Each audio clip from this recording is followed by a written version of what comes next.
because we were taking the vote, and is that what I understood?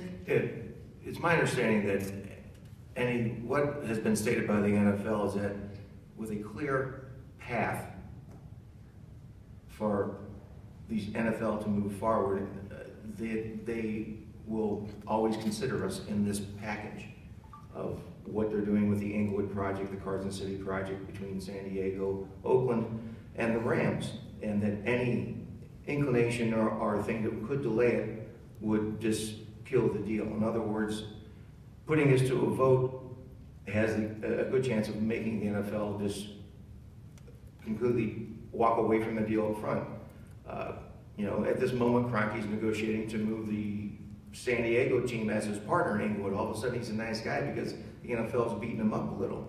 So this could all be moot at this point because I'm sure that if they take San Diego as a partner, that the NFL owners would then have enough reason to find fault with all our package and be happy and just leave St. Louis out in the lurch.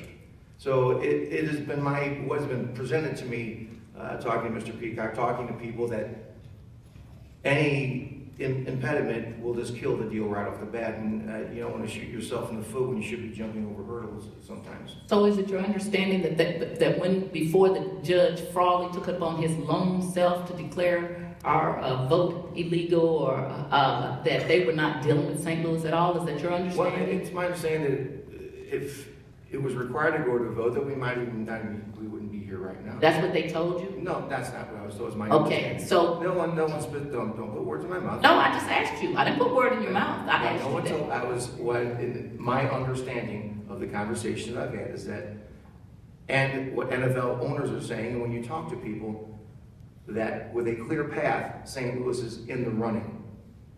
But my question to you was, since before Judge Frawley took it upon himself to declare a vote that the people had, we had an ordinance that says you have to take a vote. So was it your understanding that at that point they were not dealing with St. Louis? They had taken us off and said, well, we're not even going to deal with St. Louis because that ordinance is in place. My understanding was it was considered a roadblock, yes. But it did not impede them entirely from considering us? No, at that point it had not.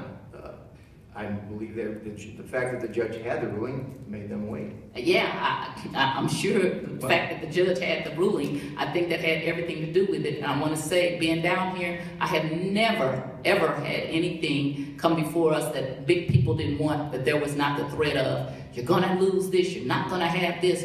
We got to pass the hotel deal that went bankrupt. Because we got to have this. There's not one thing ever that they didn't threaten. You're not going to have jobs. You're going to lose jobs. We got to have this. If you don't do it, it won't happen. That's just what they use.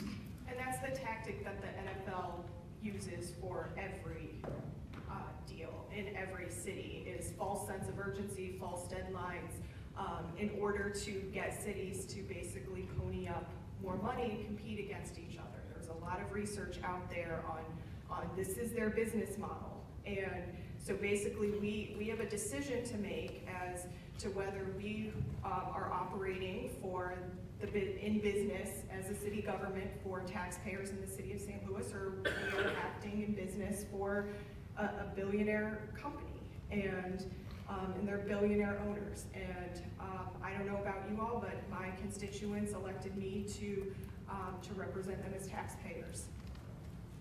Okay, and it was another statement. Well, first I'll ask you. And I've read over the years, because I was involved with the first one. When I first came down here, I was very new to this, and so I tore the original stadium deal apart and went through it and tagged it, and I'm looking for it now because I still have my original tagged and questions and things. But over the years, I've read all these surveys about what happens with these stadiums, and what I found, and if you read it, is that oftentimes the cities do not make money off of these deals. Has that been your finding? Yes. Okay. Over 90% of the time, there's one case of a city making money off of their